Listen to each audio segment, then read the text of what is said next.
สวัสดีตอนเช้านะทุกคนโอ้บุเช้าแล้วเด้1 โมง 1 โมงครึ่งละ1 โมงครึ่ง2 โมงยังละตอนนี้เนาะ1 โมง 37 นาทีนี่เขามาส่งแขกอยู่สนามบินสกลวัดไต่ออกไปทุกคนตอนนี้เขาสิพาเบิ่งเส้นทางเพิ่นบรับประดาธงชาติลาวแล้วก็ธงชาติไทยเนาะ2 ชาติลาวไทยบ้านไอเมืองนอกเนาะทุกคนเดี๋ยวพาเบิ่ง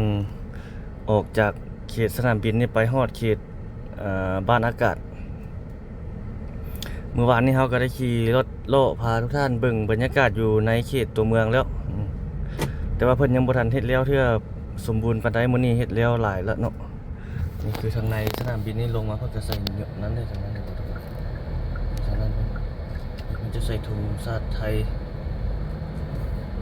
ธงชาติลาวตอนรับเนาะตอนรับนายหลวงนะทุกคนนายหลวงและพระราชนีของประเทศไทยเนาะที่เพิ่นจะมาเยี่ยมยามลาวเขา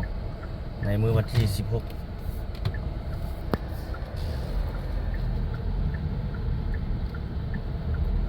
ทางนั้นมันก็ใส่ธงชาติไทย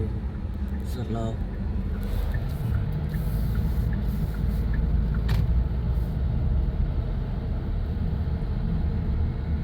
นี่บรรยากาศอยู่สนามบินมื้อนี้ทุกคน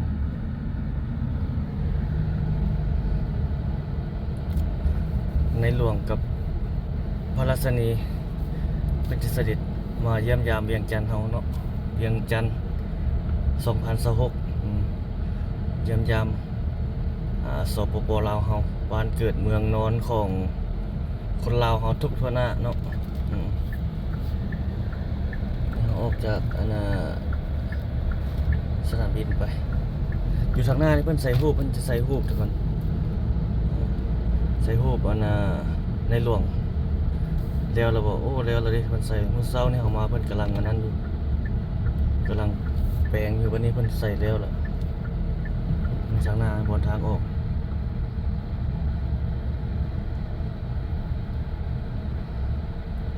โอ้เนี่ยไปเห็นบ่ทุกคน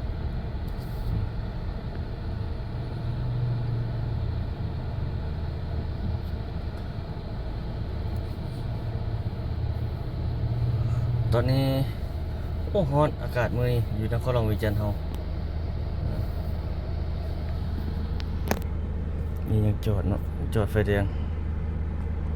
เดี๋ยวเบิ่งทุกคนมื้อแรงเขาจะไปถ่ายใส่ให้ทุกท่านได้เบิ่งได้ชมเนาะ เบิ่งภาพบรรยากาศ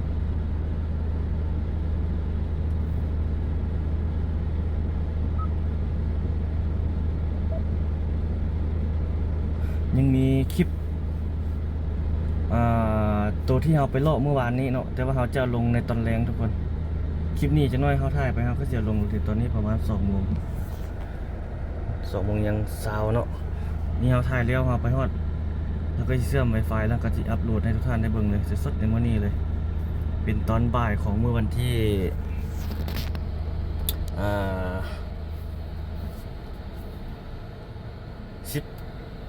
15เนาะ15 เดือน3 2026นี่ชนะเพิ่นใส่ฮู้มีประธานประเทศลาวเฮาแล้วก็พระราชนีแล้วก็ในหลวงโอ้โหบ่ทันนี่เพิ่นใส่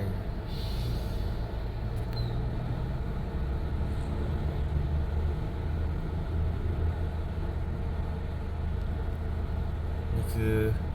ประธานทองดุลศรีสุริตน์ประธานประเทศแห่งสปป.ลาวเฮากับ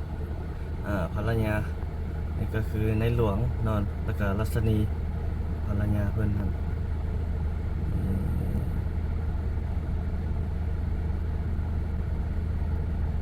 ดีใจเนาะรู้สึกภูมิใจที่เพิ่นมาเยี่ยมยามบ้านเฮา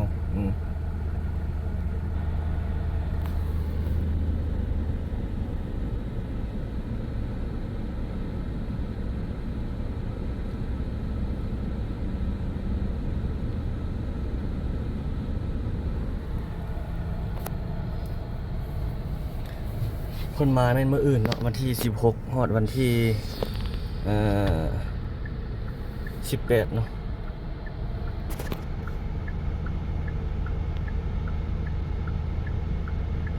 นี่คือบรรยากาศสดๆอยู่ที่เวียงจันทน์บ้านเฮาทุกคน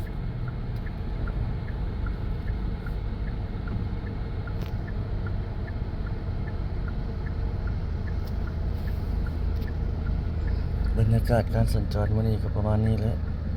ตอนบ่าย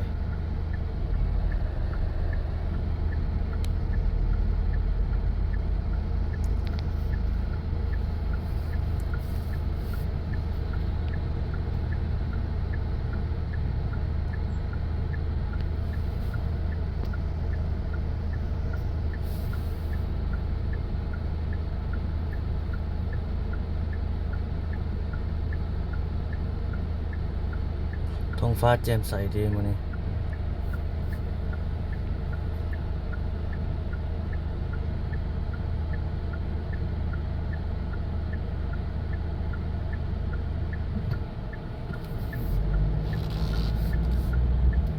นี่เป็นใส่ถุงครับ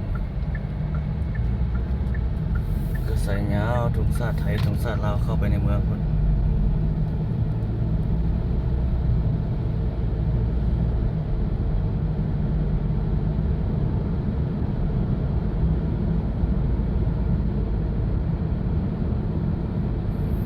นี่มันก็จะมีการเขียนป้ายต้อนรับเนาะนี่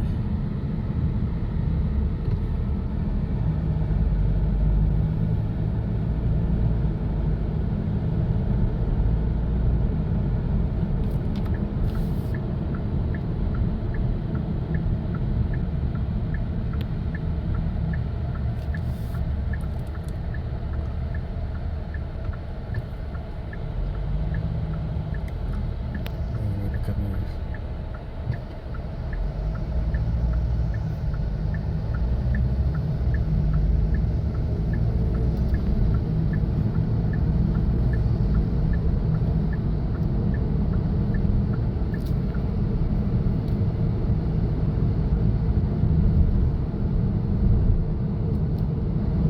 คือฝนฮ้อนได้ทุกคนฮ้อนเอามื้อนี้คือฝนสิตกเนาะคือฝนสิตก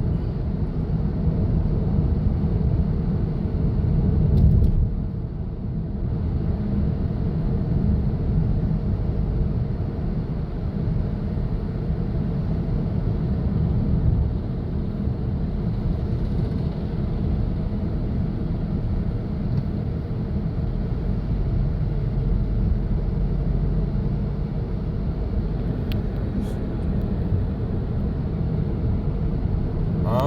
คลิปนี้ประมาณนี้ทุกคน เนาะทักทายทุกท่านในตอนบ่ายของเมื่อวันที่ 15 เดือน 3 2026ทุกคนไว้พบกันใหม่ในคลิปวิดีโอต่อไปเนาะขอบใจทุกท่านที่รับชมคลิปของเราเอาสบายดี